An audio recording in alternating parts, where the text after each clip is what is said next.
मनोज जरांगे पाटिल तुम आगे बढ़ो, हम तुम्हारे साथ हैं। जरांगे पाटिल तुम आगे बढ़ो, हम तुम्हारे साथ हैं। करेंगे मरेंगे, हम साथ करेंगे, करेंगे मरेंगे, हम साथ करेंगे। राज्यात मराठा आरक्षणाच्या संदर्भाने मराठा बांधव हे आक्रमक झालेले आहेत। आज आपण मराठा बांधवांसोबत आहेत, त्यांनी तहसीलदारांना निवेदन देखील दिले आहेत। काही महिला देखील आपल्या समवेत आहेत। प्रथमतः आपण वकील साहेबांशी बातचीत करणार आहोत। काय सांगाल साहेब, 10%चं आरक्षण दिले म्हणते सरकार, आपली काय भूमिका आहे? मराठ्यांनी 50%च्या वरचं आरक्षण या सरकारला कधीही मागितलेलं नव्हतं।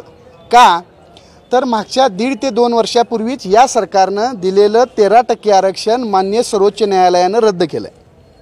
त्याच्यामुळं हे 10% आरक्षण टिकणार नाही आहे हे मराठा समाजाला तर माहितीच आहे, परंतु सरकारला सुद्धा माहिती आहे। परंतु लोकसभेच्या आणि विधानसभेच्या तोंडावर मराठा समाजाला वेड्यात काढण्याचा प्रकार आणि फसवणूक करण्याचा प्रकार या सरकारने केला आहे। त्यामुळे हे 10%चं 50%च्या वरचं आरक्षण या समाजाला मान्य नाही। दुसरी गोष्ट सगळ्यात महत्त्वाची, आत्ता मनोज जरांगे पाटील यांनी त्यांच्या उपोषणाच्या 17व्या दिवशी काही 2-4 वाक्य बोलली। त्याच्यावरून सरकारच्या सलगीला असलेले सगळे त्यांचे कार्यकर्ते जे बगलबच्चे त्यांनीच सांभाळलेले आहेत, ह्या सगळ्यांनी त्यांना ट्रोल करण्याचा सध्याला एकमेव कार्यक्रम चालू केला आहे। त्या सगळ्यांना माझी एकच विनंती आहे, एकच सांगणं आहे, एकच आवाहन आहे। संविधानिक पद्धतीनं आंतरवली सराटीमध्ये आमच्या माय मावल्या ज्यावेळेस आरक्षणाला उपोषणाला बसल्या होत्या, त्यावेळेस या सरकारनं पोलीस प्रशासनाला समोर करून त्यांच्यावर अमानुष लाठी हल्ला केला, अमानुष गोळीबार केला। त्या प्रकरणाची अद्याप SIT चौकशीचा एक ब्रश शब्दसुद्धा ही सरकार काढत नाही। परंतु 17व्या दिवशी उपोषणामध्ये जरांगे पाटील काय बोलले ह्याच्यावरून मात्र त्यांची SIT चौकशीची त्या ठिकाणी मागणी केली जाते आणि सगळे एक मुखानं ती मागणी करतात। शेतकऱ्याचा पोरगा, मराठ्यांच्या गोरगरीब गरजवंत मराठ्यांच्या आरक्षणासाठी उभा राहिलेला ह्या सरकारमधल्या एकाही माणसाला त्या ठिकाणी आवडलेलं नाही। परंतु ह्या सगळ्या मायमावल्या त्या मनोज जरांगे पाटलांच्या मागे आहेत। जोपर्यंत मराठ्यांना तुम्ही जी छत्रपती शिवाजी महाराजांच्या समोर गुलाल उचलून त्यांची शपथ घेऊन जी सगळ्या सोयऱ्याची अधिसूचना लागू केली होती आणि हरकती मागून ते आम्ही शासन निर्णय करतो म्हणले होते, जोपर्यंत सगळ्या सोयऱ्याच्या अधिसूचनेचा शासन निर्णय होत नाही आणि त्या शासन निर्णयाची अंमलबजावणी होत नाही आणि मराठ्यांना 50%च्या आतून OBC मधून आरक्षण मिळत नाही, तोपर्यंत हा मराठा समाजाचा शांततेचा संविधानिक पद्धतीचा लढा कदापि थांबणार नाही। थांबणार आहे आपला लढा। 1 मार्च पासून अंकोली गावामध्ये बेमुदत साखळी उपोषण या मायमावल्या चालू करतात। मोहोळ तालुक्यातल्या या अंकोली गावातली ही ठिणगी मोहोळ तालुक्यातल्या प्रत्येक गावात पडणार आहे, सोलापूर जिल्ह्यातल्या प्रत्येक गावात पडणार आहे आणि या महाराष्ट्र राज्यातल्या प्रत्येक गावातून या मायमावल्या पुढे येणार आहेत आणि पुन्हा एकदा संविधानिक पद्धतीनं आमची जी हक्क आहे तो 50%च्या आतला OBC मधूनच्या मराठा आरक्षणाचा विषय पुन्हा एकदा लावून धरणार आहेत। त्यामुळे सरकारनं गुन्हा दाखल करण्याची SIT चौकशीची भीती अजिबात घालू नये।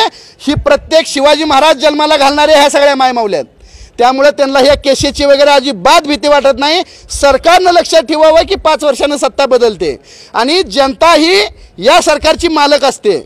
आगामी येणाऱ्या लोकसभा आणि विधानसभा निवडणुकीमध्ये हा सगळा समाज, या सगळ्या मायमावल्या या सरकारला त्याची जागा दाखवून देण्यासाठी सज्ज झालेले आहेत।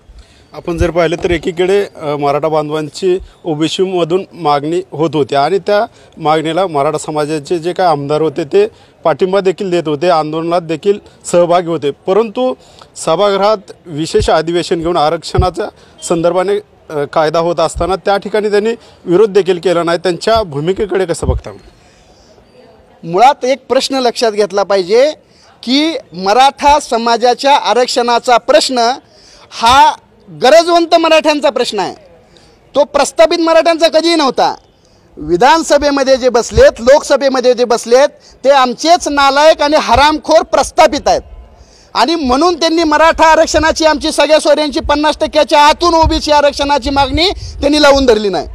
परंतु प्रस्थापित मराठा समाजाच्या आमदार, खासदार, आजी माजी सगळ्यांना एकच या मायमाऊलींच्या समोर इशारा आहे की सत्ता जाते प्रस्थापित हे कायमस्वरूपी प्रस्थापित नसतात. कुणीही आईच्या पोटातनं खुर्ची सोबत घेऊन आलेला नाही.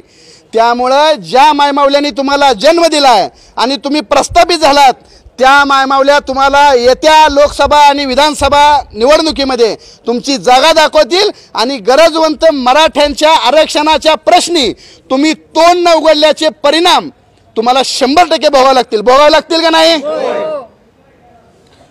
मावशी काय सांगाल, आपण साखळी उपोषण करत आहात गावात, त्याबद्दल काय सांगाल? आम्हाला जे सरकारनं 10% आरक्षण दिलंय हे कुरकुऱ्या बिस्किटासाठी दिलंय. काय याचा फायदाच काय नाही आम्हाला. त्याचा आरक्षण हे आहे मान्य, आमच्यासाठी एकही नेता पुढे येत नाही आणि भांडत नाही. आज माझी 2 मुलं शाळा शिकले, ती डिग्री झाले, गुरं राखायला जाते. ते काय करायचं आम्ही या सरकारला? किती वेळा जर सांगितलं आम्ही शांततेत जोपर्यंत आरक्षण मिळत नाही तोपर्यंत आम्ही मनोज जरांगेच्या पाठीशी खंबीरपणे उभा आहे. एक मराठा लाख मराठा छत्रपती शिवाजी महाराज की जय जय. म्हणताय देत नाही, घेतल्याशिवाय राहत नाही, कोण म्हणताय देत नाही, घेतल्याशिवाय राहत नाही. जरांगे पाटील तुम आगे बढो, आम्ही तुमच्या मागण्यात आहे. सरकारने अध्यादेश काढला. मुंबईत गेल्यानंतर परत आपले आंदोलक आणि मनोज जरांगे पाटील हे माघारी आले आणि त्यानंतर सरकारची भूमिका बदलली. त्या भूमिकेकडे कसं बघताय? मुळात सरकारच्या पोटात जे मराठा समाजाबद्दलचं विष होतं ते विष आम्हाला माहीत होतं, परंतु आम्हाला असं वाटत होतं की छत्रपती शिवाजी महाराजांना जे पूज्य समजतात, निदान म्हणतात तरी, त्या शिवाजी महाराजांच्या समोर गुलालाला हात लावून शपथ घेताना ह्या गोष्टी यांच्या पोटातलं विष संपलं असेल असं आम्हाला वाटलं. परंतु सरकारनं पुन्हा जे करायचं तेच केलं. मुख्यमंत्री एकनाथ शिंदे, उपमुख्यमंत्री देवेंद्र फडणवीस आणि उपमुख्यमंत्री अजित पवार ह्या तिघांनी या मराठा समाजासोबत फसवणूक केली आहे आणि दगाबाजी केली आहे.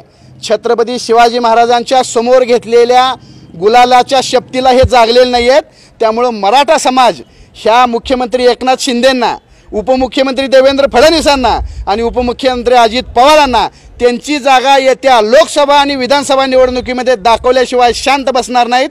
एवढी एकच मागणी गावागावातून त्या ठिकाणी जाते. आणि एक लक्षात घ्या, पूर्वीचा समाज हा एखादी गोष्ट एका काळानंतर विसरणारा होता.